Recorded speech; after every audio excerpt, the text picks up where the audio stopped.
This week, we discuss our latest research that was made public this week, all about vulnerabilities in IP-based KVMs. Stay tuned. Below the surface, coming up next.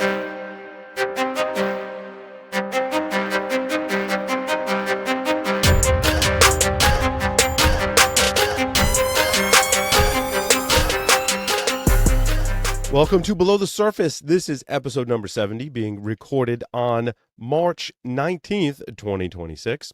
I'm your host, Paul Asadorian, joined by Mr. Chase Snyder. Chase, welcome. What's up, Paul? Another regular to the show, Mr. Vlad Babkin is here with us. Vlad, welcome. He's waving. There's a lot of background noise where Vlad is right now, so he's going to do the muting, unmuting thing. And our special guest for this episode, first time on Below the Surface, Ronaldo Garcia, who we'll refer to as Ray for the rest of the episode. Ray, welcome to the show. Thank you. So before we dig into it, and then I'll give you a little more background on Ray and the project that we worked on, but Below the Surface listeners can learn more about Eclypsium by visiting eclypsium.com/go. There you'll find the ultimate guide to supply chain security. An on-demand webinar I presented called Unraveling Digital Supply Chain Threats and Risk, a paper on the relationship between ransomware and the supply chain, and a customer case study with DigitalOcean. If you're interested in seeing our product in action, you can do that by going to eclypsium.com/go. All righty. Ray, welcome to the show, my friend. Ray is one of our coworkers here at Eclypsium. Ray, why don't you give us a little bit about your background and how you came to work here at Eclypsium?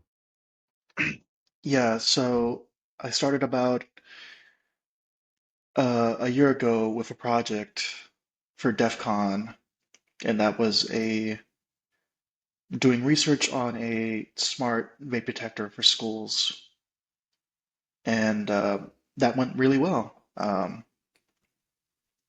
I got in contact with, Mickey, who has also been on the show, and yeah, it's been just a smooth ride from here. Yeah, you were featured in Wired .com. I want to say Wired magazine. Yeah, I don't think they produce a print magazine anymore. But there was a Wired yeah, article, about your research into the vape detection devices. So that's how we really found cool Ray. stuff. Yeah, and It's then right, and then so Mickey was kind of the brainchild behind this. Mickey was like, "Well, we need another project for Ray to work on." Yeah, So he was kind of like, "Why don't we look at these IP-based KVMs?" Was there more to it than that, or it was just like, "Hey, we should look at these devices. Like they're inexpensive, they're everywhere yeah, now, right?" right, yeah. I think a lot of Mickey, yeah, it was a lot of Mickey, uh, thinking behind that. But also they were just really, everywhere, so you couldn't really avoid them. I mean, if you wanted to remotely control like your computer, like you got a KVM.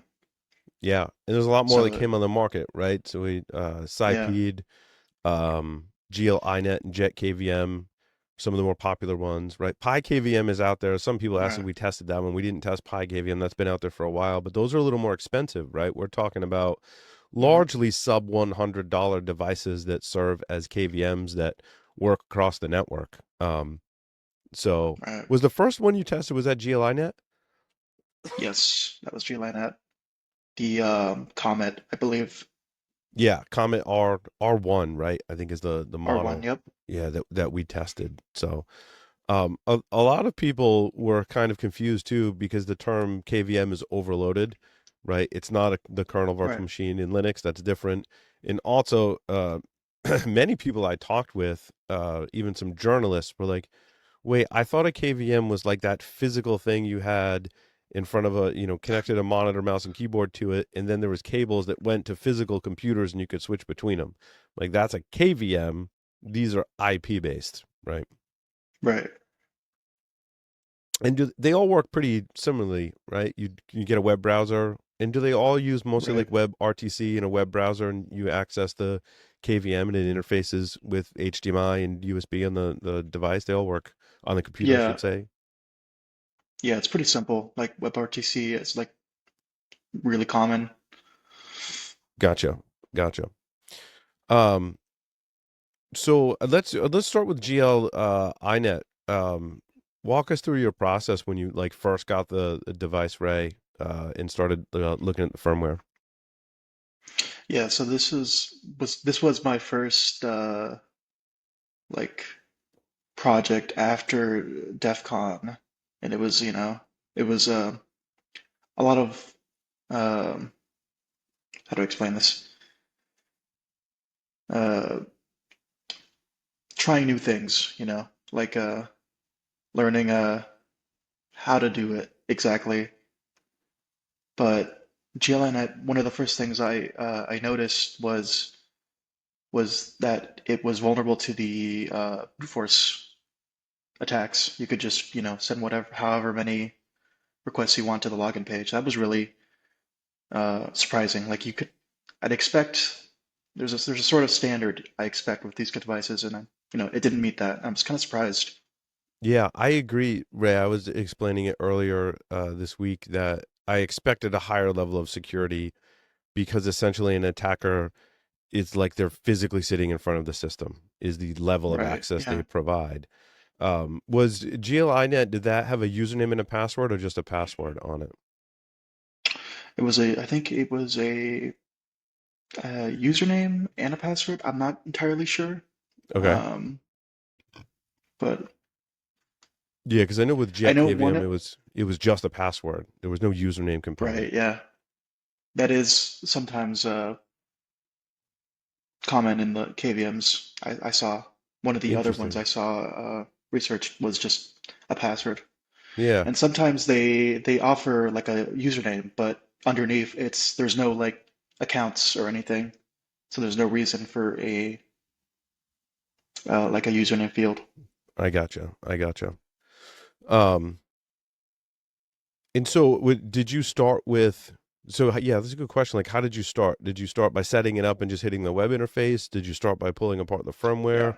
Or did you start with interfacing with the hardware? Because I think you did all three, especially in the GLInet platform. Yeah, so it was a lot of I remember first we discovered the UART vulnerability and how it just drops you into a shell. That was really surprising. Into a root shell. Usually, Right? yeah, Sometimes they'll drop you in the shell, but you don't have root level access. But this was a root level shell right. just by interfacing with I'm assuming a USB serial to the UART port on the physical board, right? No, yeah, yeah, Gotcha. was just really So surprising. did you use that access to discover any more vulnerabilities, or that was pretty much just like a finding? It was a finding. Most KVMs, IP-based KVMs offer a shell-like capabilities. Like most of the ones we researched had a built-in shell. I got yeah. That you could Uh, SSH or Telnet. Usually yeah, it's SSH, right? right. But sometimes they offer like a web shell, Yes, yes, that too. and that's really interesting. So the UART finding was more, yeah, just a finding. Gotcha, gotcha. And then you looked at the firmware, right? And using a lot of our tried and true methods, I should say, for pulling apart firmware. We want to Yeah, go into great detail, but yeah, we do that a lot here at Eclypsium, right? Pull apart firmware, right. unpack it. None of these were encrypted though, right? I don't think we came across any No, firmware encryption on these, right? no, nothing like that. Well, it's interesting. I almost want to go back because we did discover, you and I both on two different platforms, that there was no cryptographic firmware signing, which means anyone could Yeah, tamper with the firmware and put it on the device. That was true of GLInet and JetKVM. I don't think we tested the SciPede or Anjeet YISO devices to see if they signed their firmware. no, I don't think we did. SciSpeed, I think, had a custom thing where it called home and then got updates from there. Yeah, JetKVM was similar. Um, I spent a lot of time with the JetKVM determining how it updated firmware, right? And Right. at a high level, it hits an API endpoint. If there's a firmware update, it spits back a response, says, hey, there's a firmware update. The SHA-256 hash of that update is this, and you can download that update from this URL. Um, Right. and that URL was a different host name. So it was like api.jetkvm.com was the first request that it made. That would spit back, hey, get your update from update.jetkvm.com. Mm. And the only thing that was like protecting it, just to make sure it wasn't corrupt in transit, was that SHA-256 hash. What was interesting about that process that I didn't put in the blog post actually was there was a point in time like last fall where when I was analyzing that firmware update process, I noticed that the API response said, hey, get your firmware here. And it was HTTP colon slash slash Mm. update.jetkvm.com. And I was like, well, I can be an attacker in the middle. And since there's no Right. firmware validation, I can send any kind of firmware I want to it. And also, since I think SciPede and the Nano KVM and the Jet KVM, they're all open source. Their firmware is completely open source. So I'm like, I could build my own firmware with my own backdoors in it, do Right. a machine in the middle attack, and send the Jet KVM new firmware. And I tested that, and I was like, that works. I didn't actually backdoor the firmware.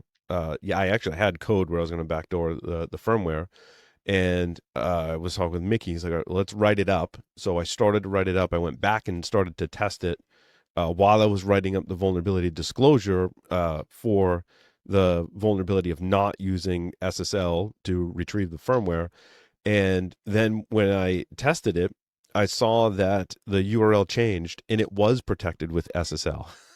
So like while I was in, getting ready for disclosure, they fixed the vulnerability before we could report it, which is good, right? I just want to point that Right. out. Like it was frustrating as a researcher, but when researchers are frustrated, it usually means someone did the right thing, and JetKVM did. Right. So then, and I don't know that you have seen my scripts that I created. So then I started um, using scripts and writing new scripts to be able to machine in the middle, right? So I've got the KVMs on one Hmm. network, goes to a Linux device. I control DHCP, I control DNS. All the traffic flows through that Linux device. And I started building out tools. Well, I used off the shelf tools, if you will, open source tools that already exist to test SSL. So I had man in the middle proxy. I had like a list of other SSL tools. I had a tool called DeLorean on there that could spoof NTP to change the time on the device Mm. to then try and execute an SSL attack that requires that you control the time on the device. And so I tested probably half a dozen or more different SSL based attacks to try and be able to insert my own firmware in the update process, and all of those failed.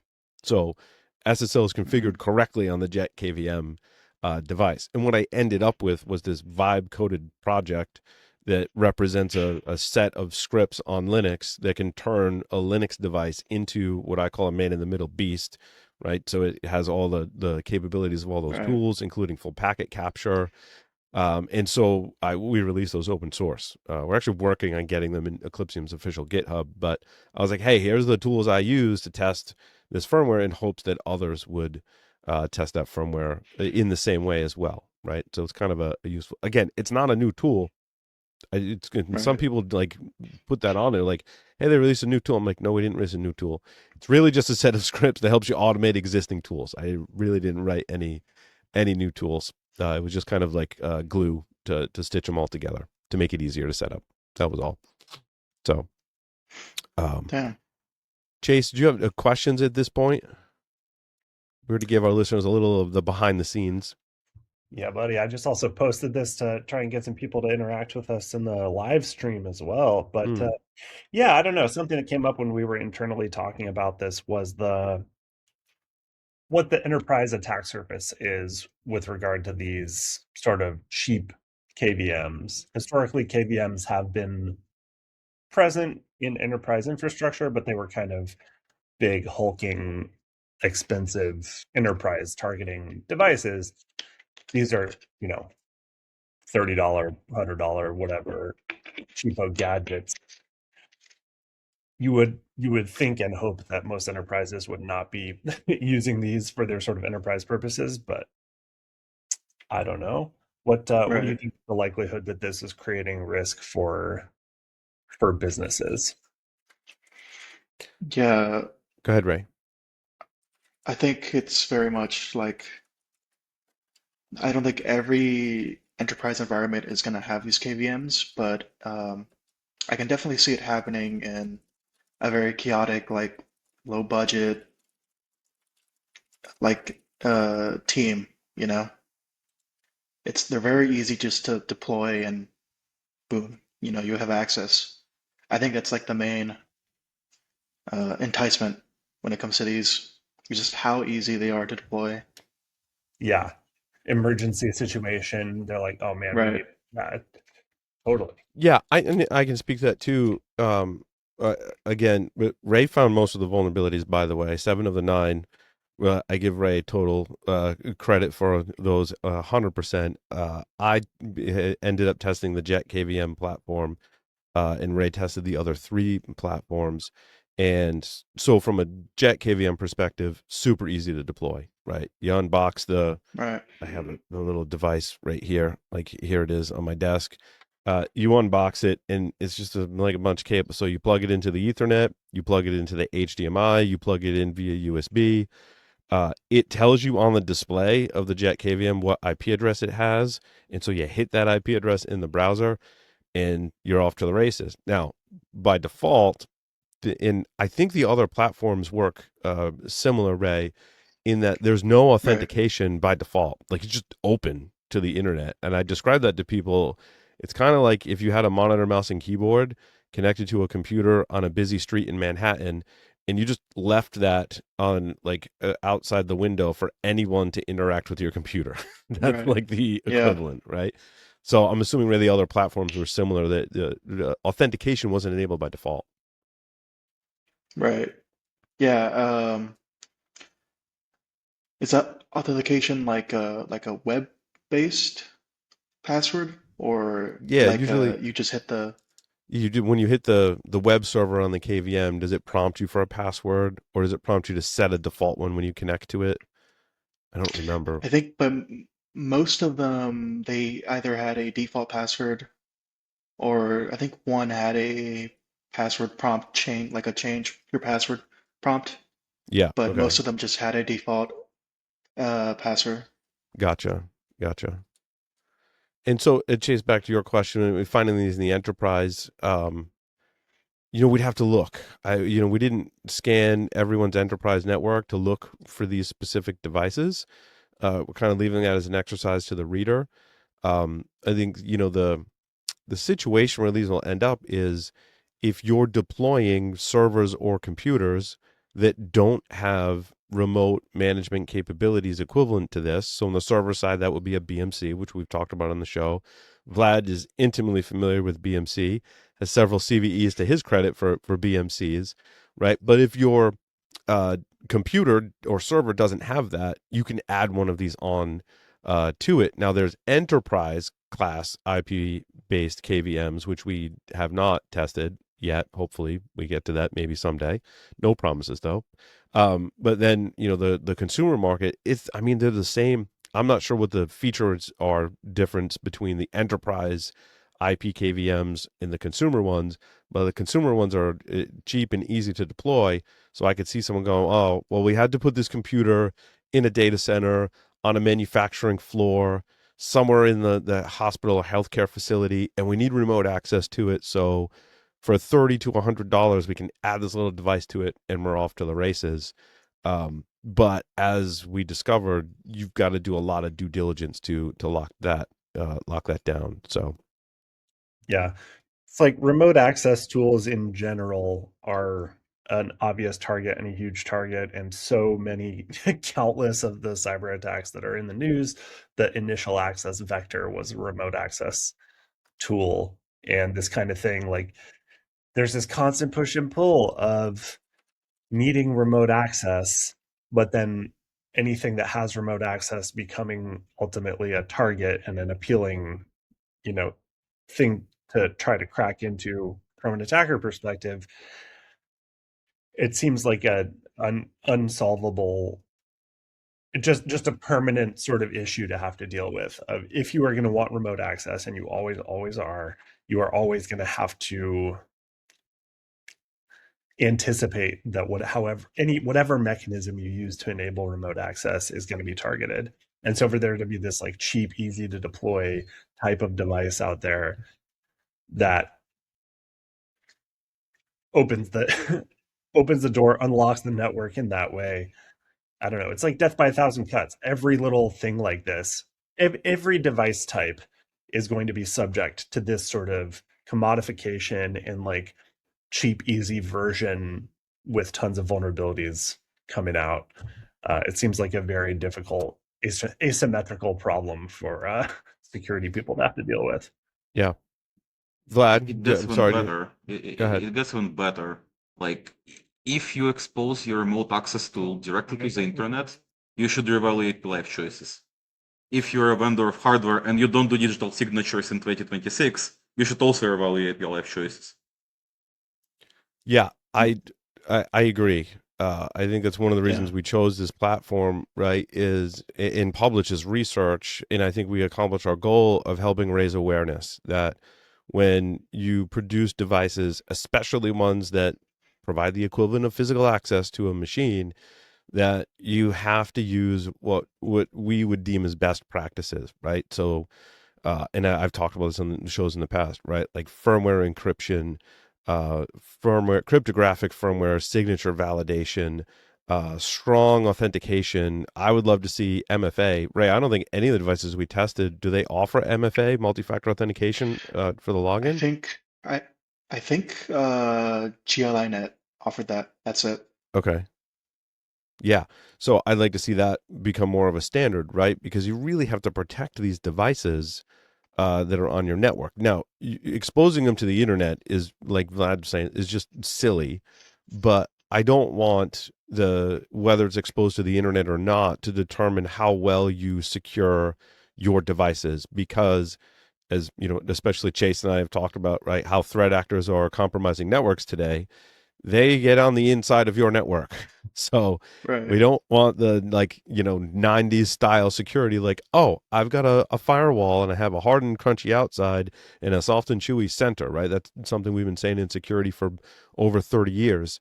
And it's still that mindset persists. People are like, well, this isn't a problem because I would never expose it to the internet. I'm like, well, what happens if an attacker gets into your network any number of ways, and then you've Right. just got this thing hanging on the network with no security? Now they have physical access. Now they can persist, right? Something we haven't touched on yet is an attacker persisting in one of these devices. You're not going to catch them on your Windows computer or whatever that it's connected to. They're going to persist on this device. They're going to get into your UEFI or BIOS is one avenue Right. it opens up.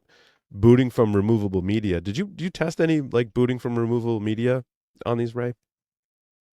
No, we didn't get that far. I know the features there, and so the in that case, right, the attacker provides the disk image and can boot the remote computer off of a disk image that's provided by the attacker. Like, how awesome is that for an Right. attacker? So these need a higher level of security in my mind. Yeah, for sure. What else, Chase? You and I really haven't caught up on this research in a little while. Yeah, I was having fun reading the comments on like this. This got written up in a couple of publications, like Ars Technica wrote about it, Yeah. and always fun to see research get covered. Great job, Ray and Paul, Thank you. writing. Doing some research that people are obviously interested in. I think Ron Gula did a whole podcast episode about it too, and there was some good comment action. Uh, I kind of want to pull that up and just talk about what people were talking, what people were Yeah, shouting out in the comments. it got a few comments from the Ars Technica article, so I actually briefed Dan Gooden in preparation so he could write the article. He always asks great questions, by the way. Dan does great work. And Ars Technica is a popular site, and they open it up to comments. Now, like we've all seen the internet before. We know how comments can go sometimes. But I thought the comments were mostly positive, Chase, in the Ars Technica article. Yeah, 100%. I think the overall tone of it, yeah, they say don't read the comments. I always read the comments. I'll be upfront about that. You can't hurt me in any way that matters online. But Right. uh, yeah, a lot of people have sort of brought up what we already have mentioned, that when the fundamental architecture and sort of whatever you want to call it, defense in depth, or yeah, securing your internals is not there, then having something like this in your environment, yeah, it's bad, but it's just an indicator of sort of more rot or lack of attention to the internal security in the environment that is yeah, deserves more focus than it gets. The internal infrastructure of security. And yeah, I don't know. A few people said, we're like, oh yeah, okay, remote access tool exposed to the internet. Foregone conclusion. Obviously, this is bad, but you know, keeps happening. So we'll keep talking about it, right? Right. Yeah, and I want to go back to the SciP Nano KVM. Ray, for our audience, can you describe that vulnerability? Because I think out of all of them, this is kind of a somewhat unique class of vulnerability that you discovered on this platform. Yeah, so it was really interesting. The endpoint to change the Wi-Fi, the Wi-Fi it roams for. On some models, on the model I had bought, it was Ethernet only, but you can Mm-hmm. buy a Wi-Fi model. And on these, you can hit the endpoint without authentication. So you can change the the Wi-Fi it roams for to whatever. Um, and this also, you could spam that, and it would result in a denial of service attack, which was also interesting. Um, So it's an open but API endpoint on the Wi-Fi enabled models. yeah, Yeah, that's and interesting. it was really funny because it's open source. So I Mm-hmm. looked at the responsible code snippet that was written wrong. And someone had misspelled secure in the config for that endpoint, That's really funny. and it'd been there for the past however many, I think 10 updates, or the last 10 versions of the firmware, which is really interesting. Yeah. So when Ray tells us they can't spell secure, that's literally that's what we're saying. Yeah. Oops. The symbolism there, Right. the implication. Speaks volumes. In terms of vendor response, though, SciP did release fixes for that particular Right. vulnerability pretty quickly. JetKVM probably had the best response. I don't know if you were following along so we filed a case with US CERT to help track these 9 vulnerabilities, to help keep communication open and healthy with all 4 different vendors, so that the burden upon ourselves of communicating with all 4 vendors was not solely on us. US CERT was helping in reaching out to the vendors as well, because we really do we want the vendors to have time to fix it. We give vendors 90 days to address problems. These particular vendors had more than 90 days actually to address all 9 of these vulnerabilities in the respective platforms. JetKVM's co-founder actually jumped on the Vince case and was like, I see these and I'm going to fix them. And a little while later, he's like, yep, these are all fixed. So JetKVM fixed they're the only one to publish a fix of the 4 vendors to cryptographically sign firmware on their devices. And Right. I want to give them so much credit for that, because I think that's awesome, and I hope it continue, starts a trend that continues where other vendors follow suit with that. And they also fixed the what we called insufficient rate limiting that we talked about. That was also present Right. in Jet KVM as well. And also, since Jet KVM and Nano KVM are open source, if you're using something like Claude Code, you can pull down the source code and use Claude to help you do analysis, to help you build tools to Right. test, you could create add-ons, you can create features, fixes, pull requests for these projects, and using Claude to do that is really nice. In fact, before, I mean, they fixed the insufficient rate limiting very quickly. But behind the scenes, I had vibe coded a password brute force guess tool tuned specifically for Jet KVM. And it didn't take me long to create that because I was like, Claude, this is what I want to create. And Claude didn't give me much pushback either because I set the context. I'm like, I'm a researcher. I found this vulnerability. I need a tool to validate their fix. And Claude's like, oh, yeah. Since you're doing it for that reason, totally fine. I'll create a brute force password guessing tool. And since it had the source code for Jet KVM, it knew exactly how the authentication logic and structure worked and albeit it was very slow, brute force tool. But it was one nonetheless, which obviously we didn't release because JetKVM addressed the issue. Right. I don't know that we would have ever released it, but we certainly wanted it to be able to test and validate the fixes from the vendors. So, which is also a pretty good usage of Claude too. Sometimes I would spot check if one of these vendors said, "Hey, we released a fix for this. Here's the pull request." I'd say, Claude, what does this pull request address? And it will go, oh, it addresses a vulnerability in this. And Claude's really good at reading code and spitting back what it does. Right. So I used that as an aid to determine whether or not a fix was published and valid for it. So it saved me some time of reading the code and doing the analysis myself. But also we can test the firmware and run attacks against them and make sure that they don't work. So what about yourself, Ray? Did you Yeah. any tools or tips or tricks that you used in your analysis to discover the vulnerabilities? I did do some of that, yeah, for um, analyzing some of the vulnerabilities. Most of it was written in like plain text. It wasn't compiled or anything, so it was really easy to analyze. But for actually confirming stuff, I used a lot of codecs, to like Yep. write scripts, and I would just, pop out like a script to do this, and brute forcing was one of the interesting ones, calculating how fast it could, do a password or how Right. many requests per second you can send to it.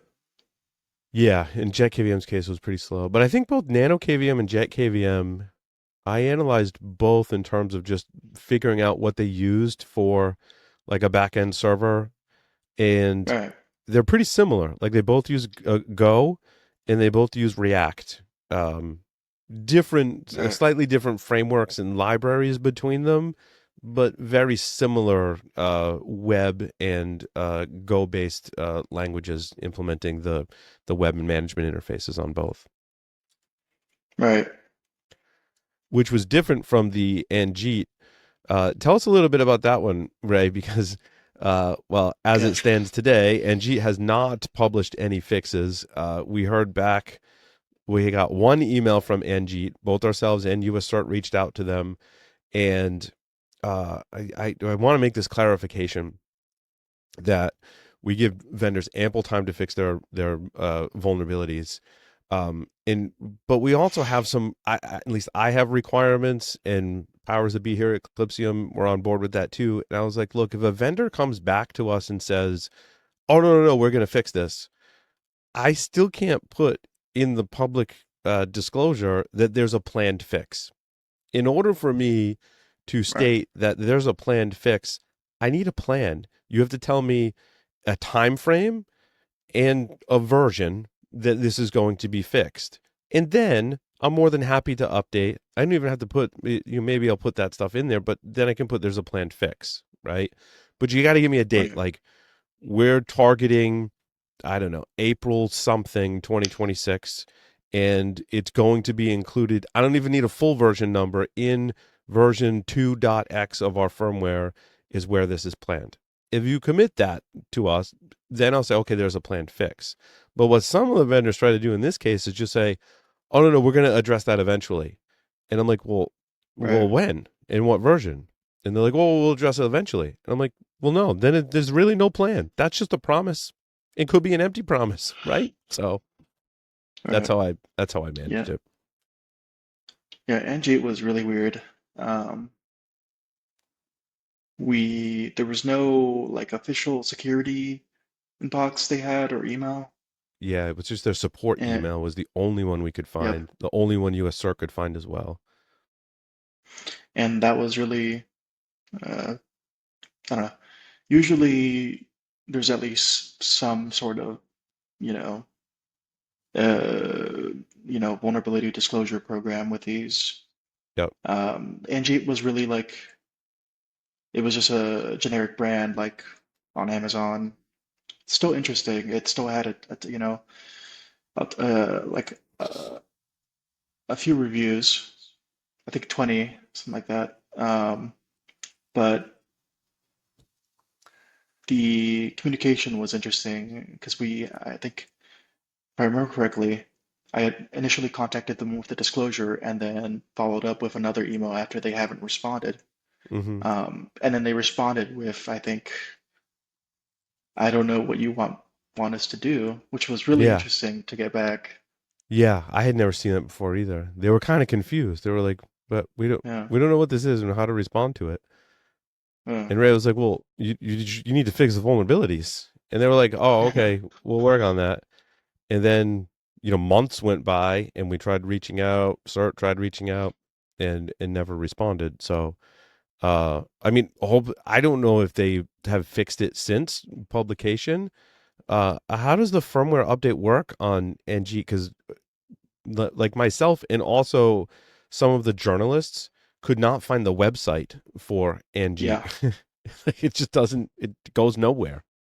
To be honest, like It it's not just vendors who named remote control solutions. Like just about every solutions that I know for IP, KVM, BMC, etc., most of them have a surprising lack of security.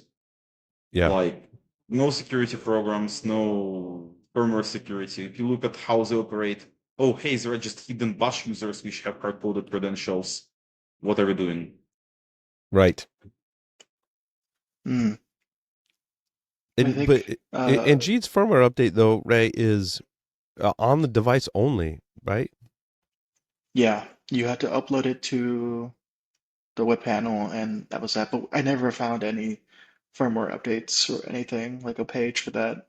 Oh, okay. So you do have to go find it, but there is no place to find a firmware update. Yeah, no It's place. it's weird. Yeah, It's it weird. is. It is really weird. And they had weird firmware naming styles too. It was like a super long, I don't know, it just stood out. It was just super weird overall. And it was Lua under the covers, right? Was their web interface? At least, yep. Gotcha. Different from some of the other platforms, for sure. Right. When you said that it had 20 Amazon reviews, my immediate thought was Amazon reviews are fake. But then I was like, but who buys 20 fake Amazon reviews? And so now Yeah. I'm maybe those are real. And I Could kind of be. want to go read them, but it seems The like Amazon, yeah. the Amazon reviews are actually pretty funny. I don't know if we can go over them, but they're I think it's rated at like near 4 stars. Okay. Um, but no, they're really fun. I think I remember reading one that was like, "This thing is broken. Never buying from this brand," and it's yeah, Well, and it's interesting too because this was branded as Anjeet, but also there was a Yiso brand, yeah, and I was listening to a podcast with Cory Doctorow, whose book title is actually Enshittification, and talks about social media, but also talks about Amazon and marketplaces. And in a recent interview he did, he said something how Chinese manufacturers will like spin up products and they need like a brand to go sell it on Amazon, and they'll like literally just pick random English letters, which many of us have seen, right? Because we buy stuff Right. on electronics on Amazon quite a bit, and they'll just pick random English letters, and that's the brand, and they'll sell it under that brand. Um, and I forget exactly like why that, what the advantage of that was, or why they were doing that. But when he said that, I was like, oh, that makes total sense, because that's what I've observed too. They're just like random names, random letters. Right. But also To note, concerning that we can't find the firmware. Like if one did exist, where would we find the firmware update for this device? Right. I guess just don't buy them. I guess at that point, you can't update to a secure version. Yeah. I wouldn't recommend this device, because we can't figure out if there even was a firmware update available, how we would get it, Right. because the email was like something at Anjeet.com, but if you go to Anjeet.com, like the website just spins forever. Right. And I didn't investigate and much beyond that. So yeah, I mean, regardless of whether this brand you would recommend or not, it feels like this whole category of devices is going to create a lot of work in order to be able to use it at all. I'm still looking at the comment Right. on the Ars Technica story, which I didn't realize Ars Technica tells you how long somebody has been a subscriber. And there's someone on here that has been a 21-year subscriber to Ars Technica, a fifth of a Dang. century. But there's some discussion about, it's like, okay, yeah, don't expose this kind of thing to the internet. But if you want to use it, how would you use it? And the answers are all some variety of like, okay, one of them is run it through a VPN concentrator and then a Bastion and then the KVM. And I mean, we've discussed at length recently and always how VPNs are also just not secure and have the yeah, Right. are riddled with vulnerabilities, and they increase your risk more than they reduce it. And organizations with on-prem VPNs are more likely to have a ransomware attack than with cloud VPN or no VPN at all, according to cyber insurers. But if you guys were, what is the right way to do it? You know what I mean? If you want to use a KVM, or what's the right way at all to have the amount of remote access that you need, but have it be, there's no zero risk way, but have it be at a risk level that like most organizations would tolerate. I would, off the top of my head, because I haven't really fully designed out like the defensive structure, but I would put a VPN endpoint in the network, and then behind that VPN endpoint, I would put all the KVM access. So it's a separate VLAN, separate network. In order to access that network, I have to create a VPN, WireGuard, Tailscale, or even if you want to use an enterprise VPN. Although we caution that based on previous shows and research talking about enterprise VPNs from the big players having a ton of vulnerabilities. And that's how I would recommend that you do it. However, when you're adding more technology, Bastion hosts VPNs, now you're increasing your attack surface, right? Because all these Right. technologies could be attacked. And one of the things we started thinking about was, because I think some of these models support Tailscale natively. I mean, because they run Right. Linux, so conceivably you could put. I think it was JetKVM and NanoKVM support Tailscale. Ray, is that Yep. correct? Right. Yeah, but the problem with that is, let's say you do configure Tailscale on there, which is conceivably the right thing to do, but an attacker can get in the middle of a firmware update and backdoor the device. Now, if the attacker gains access to that device, now they have access to your VPN network, to your Tailscale network, and there could be other things on there as well. So, Right. careful planning. Yeah. Which, shout out Tailscale, great product, but not not a panacea. Mm. I mean, it's almost as if you have to maintain a separate network with separate security controls just for your KVMs and your BMCs, right? Because Right. anything you have connectivity to in that environment could open up a potential door for an attacker.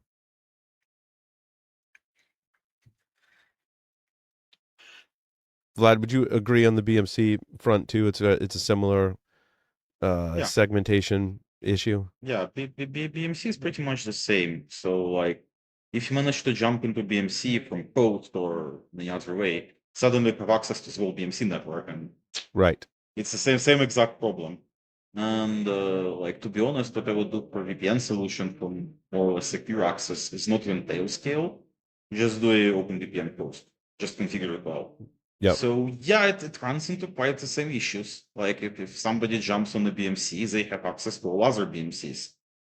But because it's normal VPNs that you access it from, if you don't get access to everything else in the tail scale, you can just segment your network properly and done. So that's not a very hard problem. And second part is that you can actually limit communications between devices. Like what should happen is that VPN can communicate to the BMC and backwards, but BMCs can communicate between one another. Yeah. And same exact thing applies to IP-KVM because essentially this solves the same exact problem. Right. Which is harder in a in an enterprise network. You can do segmentation so hosts can't talk to each other if you've got an enterprise grade switch. But you put that in a lot of environments where these lower cost IP KVMs are deployed in a home lab or in different parts of the network. Maybe you don't have that capability. So now you're opening yourself up to jumping between KVMs, IP KVMs. So yeah, it's really interesting.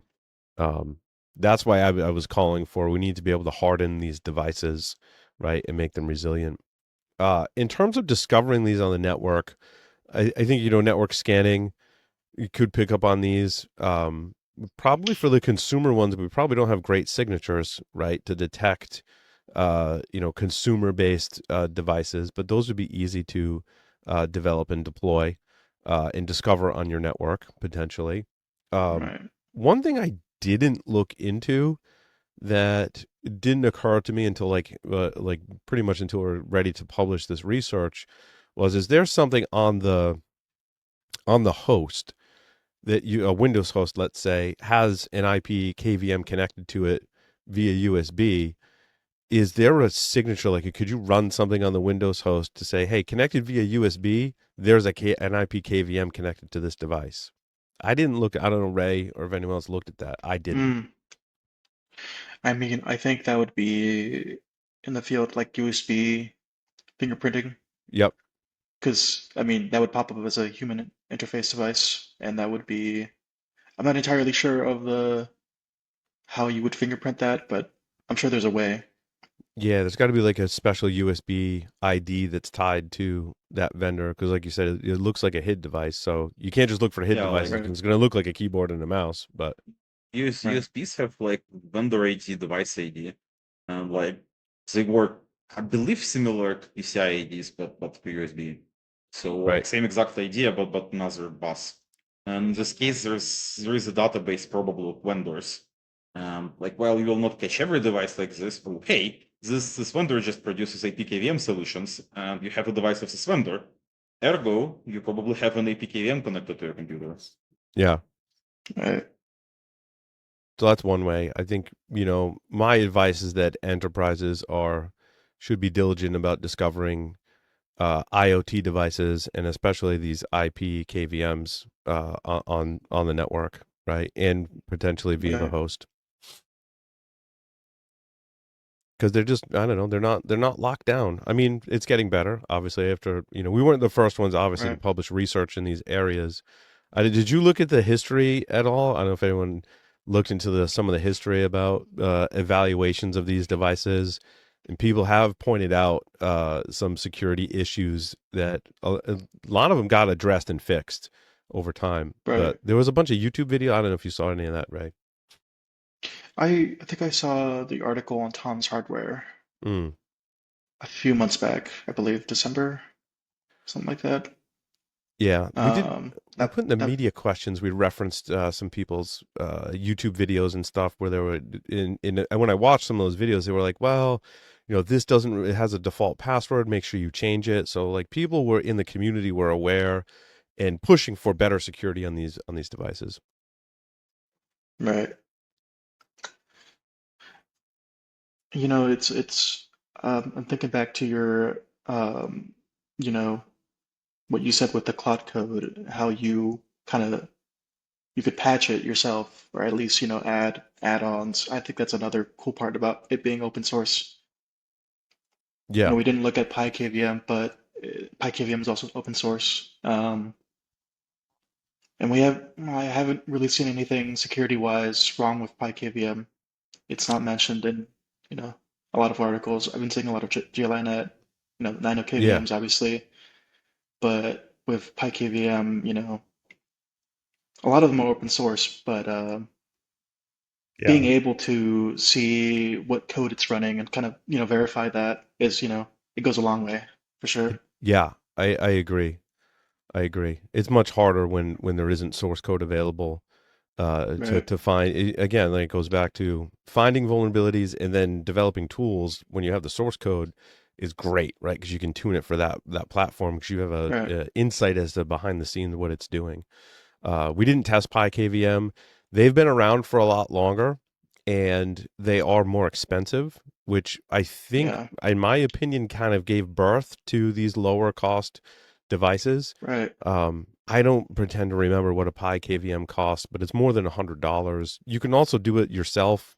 It looked like a lot of work though, and I was before we Right. launched this research, I was looking in these devices because my friend started using a JetKVM. He was like on their original Mm. Kickstarter. I forget what they raised, a few $1 million on Kickstarter, and so he got one of the earlier devices. And he was telling me, he's like, this thing is great. And I was like, but can't you just do that with a Raspberry Pi? Like, isn't there a Pi KVM? And I was like, then I was reading about Pi KVM, and I'm like, yes, you can buy the enterprise version of it, or the commercial version of it, or you can do it yourself. And I was like, well, I'm a DIY Linux guy. Like, I can go create a KVM out of a Raspberry Pi. And then I was like, wow, that looks like a lot of work because I'm a lazy hacker. I'm like, that looks like a lot of work. So maybe that was part of the reason why I was like, let's evaluate the security of the ones that are easier to deploy and cheaper. Maybe not cheaper than doing it Right. yourself, but um, yeah. So I Yeah. personally, I like JetKVM based on their response, based on the community, the amount of time I spent looking for vulnerabilities and hit dead ends in their web interface. I tested a ton of different, not just the SSL, but I tested a ton of different web application um, vulnerabilities.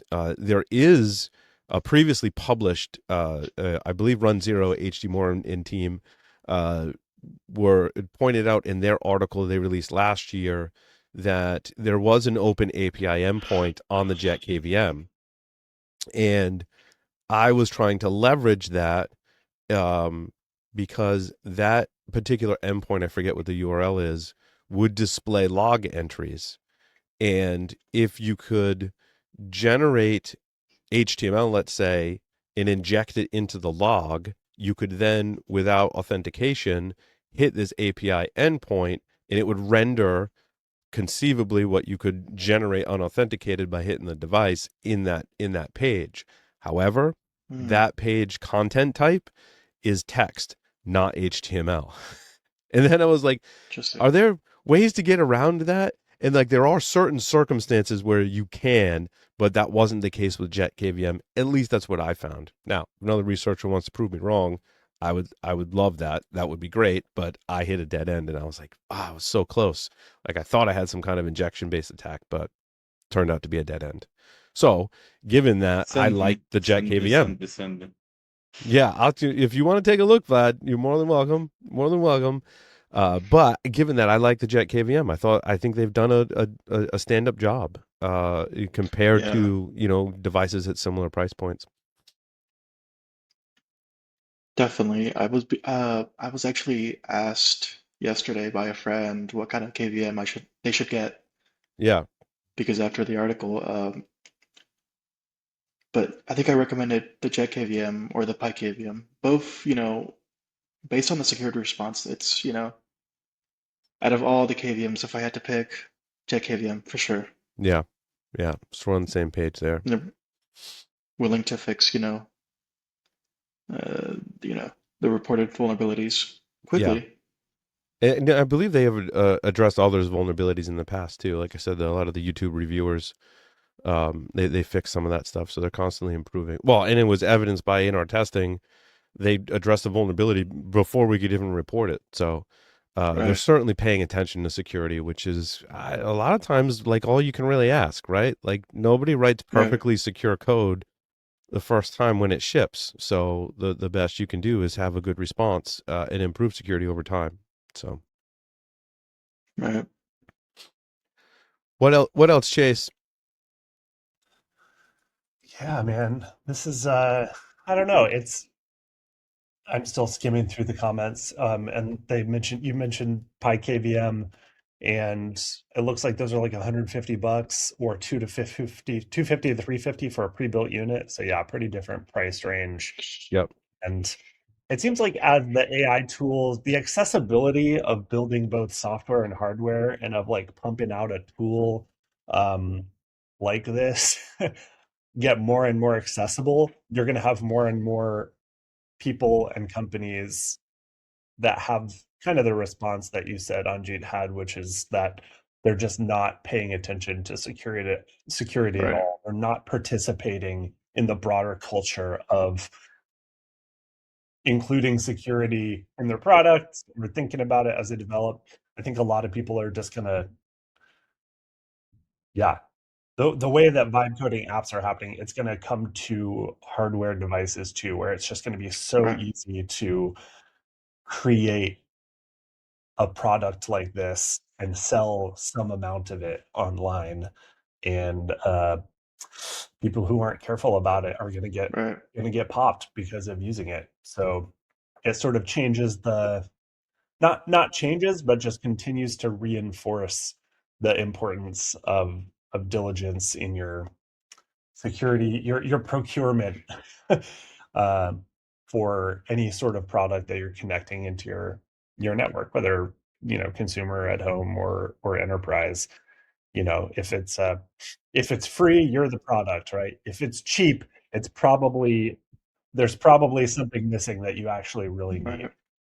Yeah. And security is probably one of those things. And I worry about shadow IT, right? Someone can just go on Amazon, find the Anjeet, and deploy it in the network, right? Right. Yeah.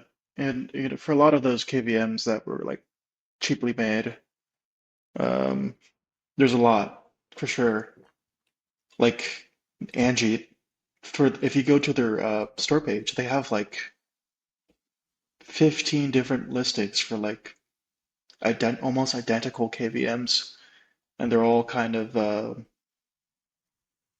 mean, we haven't tested them, but I imagine they're not up to the standards that we probably like them to be.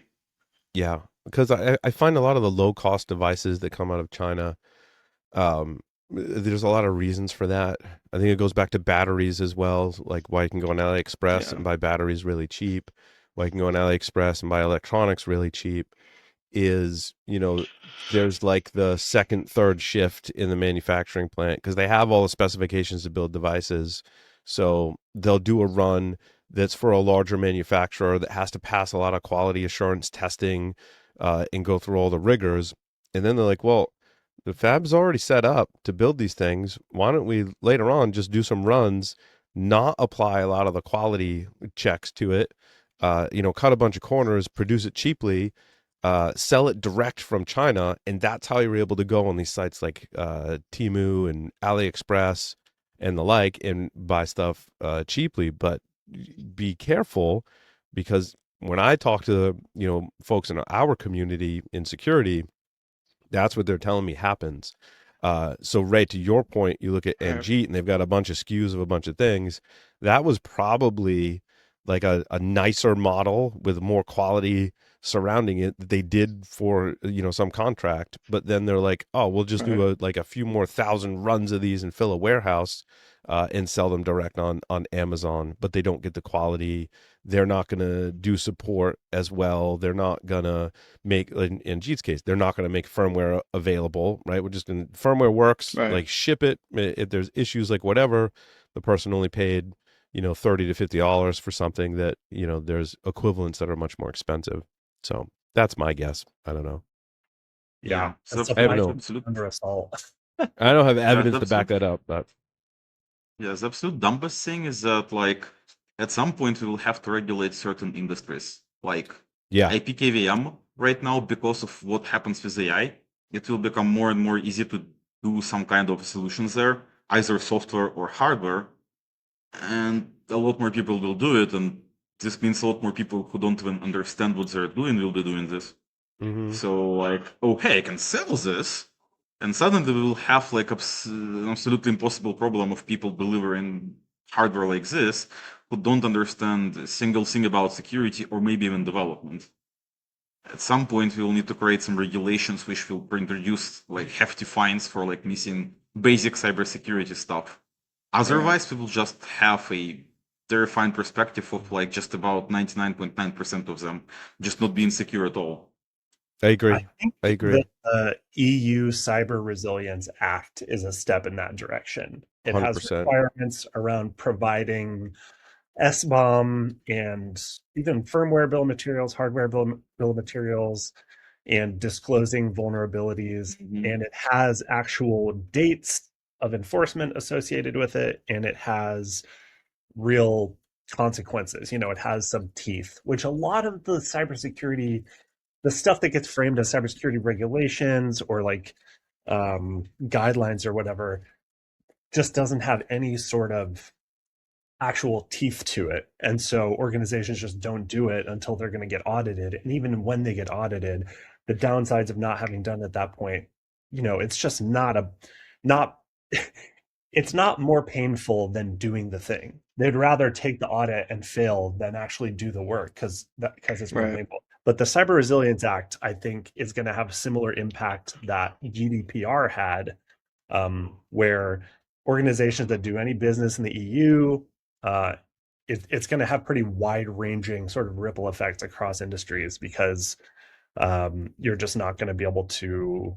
You're going to experience actual consequences, or you're going to have to stop doing business. It's going to cut off sort of lanes of doing business for you that go through the EU because of those consequences around letting insecure stuff slip through your own supply chain.